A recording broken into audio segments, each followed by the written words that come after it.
Welcome to another episode of the Drumbeat. I'm your host, Aaron Merchant, and I run the Early Childhood Education portfolio at the U.S. Chamber of Commerce Foundation.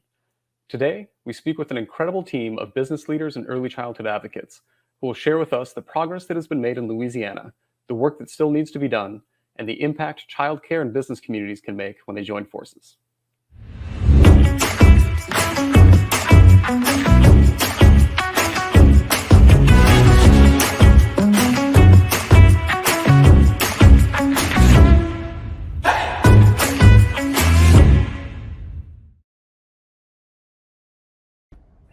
Thrilled to be joined today by a real dream team with Libby Saunier, Executive Director of the Louisiana Policy Institute for Children, based in New Orleans, and Tim Magner, President of the Greater Shreveport Chamber of Commerce. Libby and Tim, again, thank you so much for being here. And let's get started right away. I'm going to turn it over to Libby to hear a little bit more about her organization and the role that she plays. Sure. I'm the Executive Director of the Louisiana Policy Institute for Children. We're a nonprofit, nonpartisan organization squarely focused on children birth to 4 in our state, where we really believe that a successful Louisiana starts with stronger children. And we seek to be the go-to resource related to research and data for early care and education and other children's matters. And I'm fortunate that the other person with us today is a board member of the Policy Institute, and he has a whole different role than just being a board member with us. Tim? Well, thanks. Tim Magner. I'm the president of the Greater Shreveport Chamber of Commerce here in Shreveport, Louisiana, which is in the about as far away as you can get from where Libby is in Louisiana and still be in the state. We're in the northwest corner, and we're a community of about 250,000, and our chamber is heavily engaged in early childhood education because we recognize its critical role in helping our economy, especially bounce back from COVID. Thanks so much, Tim and Libby. And Libby, we know that currently Louisiana is facing some immediate childcare challenges, but there have also been some really impressive policy wins in the last few years. And I would love if you could talk just a little bit about the state's childcare infrastructure, both before the pandemic, but also during the pandemic, and how that readiness influenced the way that federal relief dollars were spent in the state. Absolutely. So in 2012, the state of Louisiana really unified our early care and education system. So everything related to early care and education, instead of being split up between 3 different agencies, is now primarily with one agency, which is our Louisiana Department of Education. In that unification, what it did is for our accountability system that's in the top 20 in the country now, it said if you're receiving public dollars, then you're a part of an accountability system that has unified early learning standards, a unified way in which we look at how young children are doing and how we look at a quality setting, as well as thinking about teacher credentialing and making sure that our teachers are really able to support young children in the settings that they need to be in early care and education. This unification really helped us a great deal with the pandemic, because when we needed to push out dollars of COVID relief dollars, we had a unified system to do so within. And because of all the work that we've done since 2012, we have what's called early childhood community networks and Ready Start networks that allow us to really know where children are, families are, and what they need, and our providers primarily, so that our providers could, in the shadows of COVID, be able to maintain and access that funding that was coming down from the federal government very quickly. We were one of the first states to really push out federal dollars. We were also the first state in the country to really look at the impact of COVID-19 on our child care providers. And we at the Louisiana Policy Institute have done 5 surveys on the impact of COVID-19 on our providers. And our Department of Education has been able to use that data to make decisions about how they pushed out those federal dollars. And I think that one of the most important things that Libby's talked about is the role that the Policy Institute plays as a data collector and provider. Their ability to be able to help not only the Department of Education, but legislators make decisions that are based on data has been really important. I think one of the things that we uncovered through the pandemic was just how critical the childcare infrastructure, as our early learning infrastructure, is in our workforce. I think we all sort of knew it in the back of our minds, but the pandemic really sort of ripped the Band-Aid off, if you will, and pointed out that the backbone of the economy, if you will, had osteoporosis. Right, it was some fragility there that we're only now not only beginning to understand, but beginning to figure out how to rectify. And her team's ability to be able to not only survey but to document. The Louisiana Policy Institute was one of the first states, one of the first groups that was able to demonstrate at a state level the impact, the economic impact, the $1.3 billion that our economy is losing due to child care issues. And so our ability to be able to focus that information and to begin to figure out how we can address that at a state level is particularly impactful. I really want to piggyback off of what Tim said, is because, back in 2017 in Louisiana, again, we were able to quantify what it's costing our economy. So to Tim's point, we know that we lose, due to childcare breakdowns just in our economy in the state, $1.3 billion. And then our businesses in Louisiana lose about $762 million annually. I mean, I would like to talk about young children all the time, but that's not really going to move the needle forward.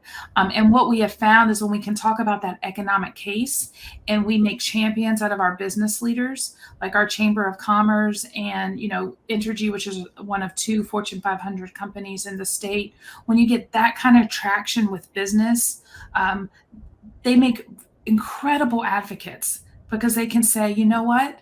This is when we're trying to attract business and we're trying to attract talent.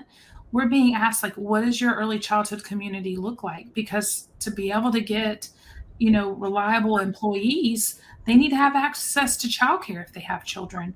And so that partnership with our business community, I think, is really has been a testament of how we've been able to really gain traction in our legislature, also in our local communities, but at the end of the day, with dollars going into our early care and education community. And Libby and Tim, that is such helpful context and background in terms of that relationship between that early care infrastructure and the success of the Louisiana workforce. Libby, we've heard a lot lately about the approaching, or in many cases, the already arrived financial cliff for childcare funding. And what does that mean for Louisiana, both in a literal sense for the children of the state, but also in terms of what does it mean in terms of the action that is needed to be taken? So we are currently right now in our legislative session, which happens to be a fiscal session. And so we really needed to think about how do we quantify what the loss of those COVID relief dollars will be. And I would like to say that our fiscal cliff related to early care and education is happening now. It's not, a few months from now, it's happening. And so we have a $200 million cliff in our state related just to childcare. And that is 16,000 babies. So we're not talking widgets, we're talking babies that have, families that are in the workforce. And so the immediate need right now is, how do we talk about this cliff that is here? It's not coming, it is now.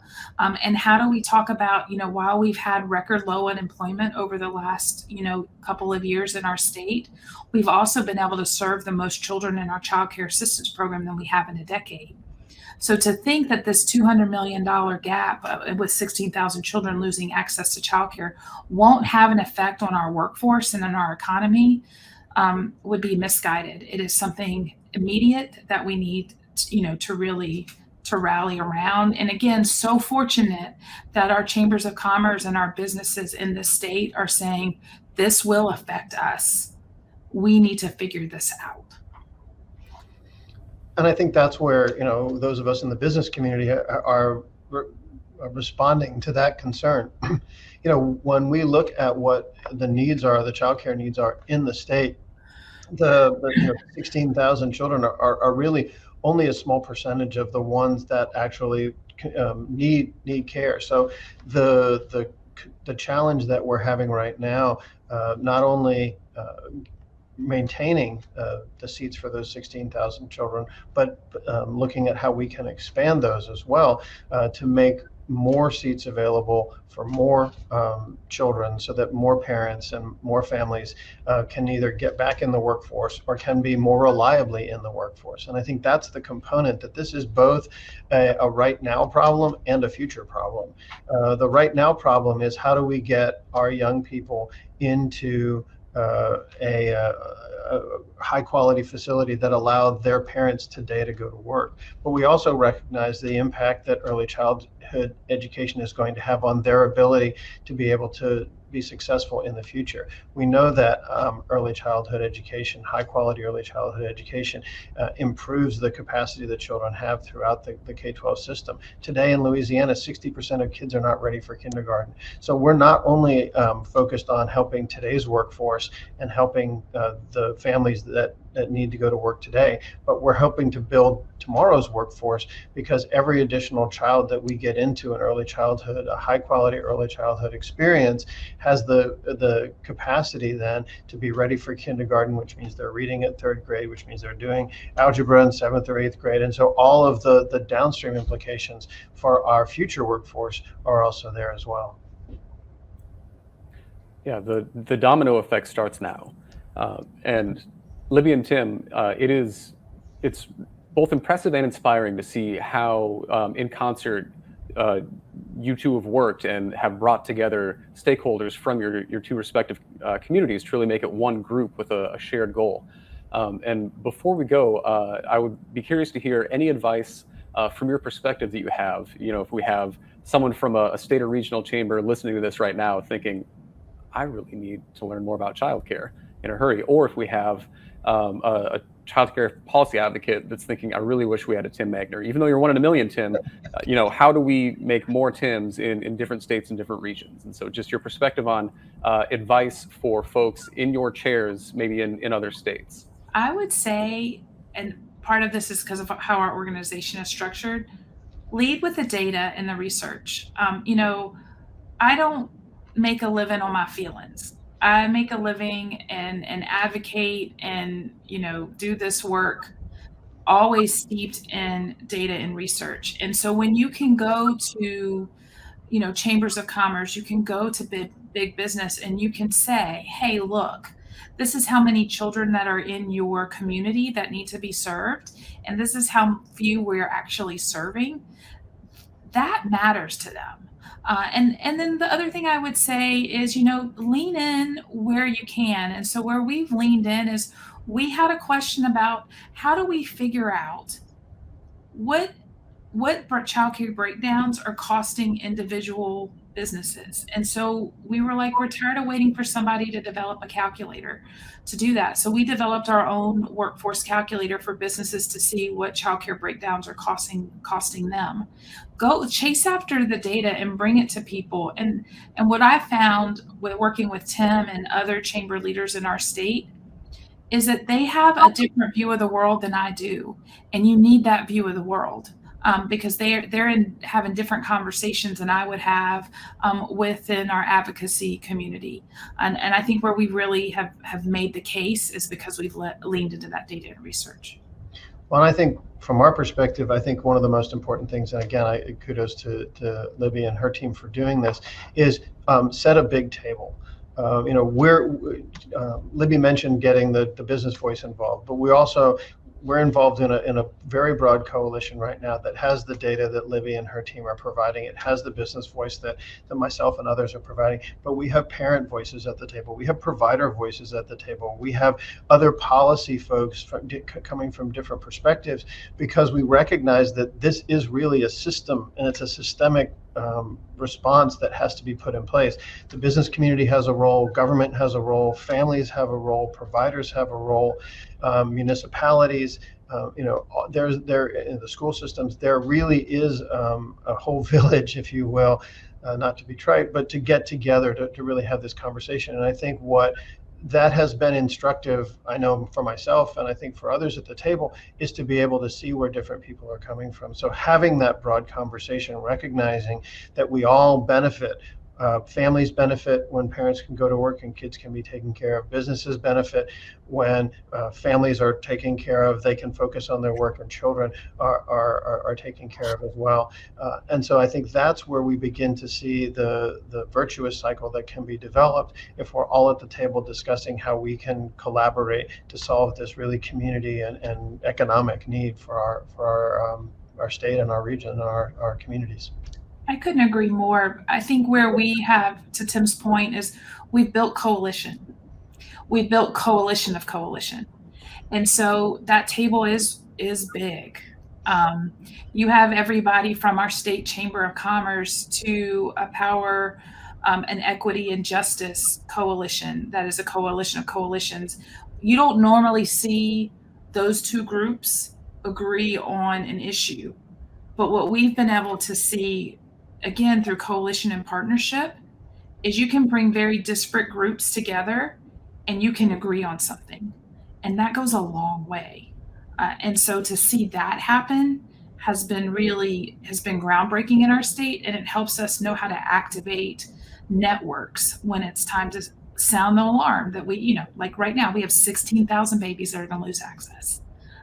Everybody is singing from the same song sheet on the same note, on the same line, because we built coalition in a way that we're, as a policy institute, we're a value add because we have the data and research.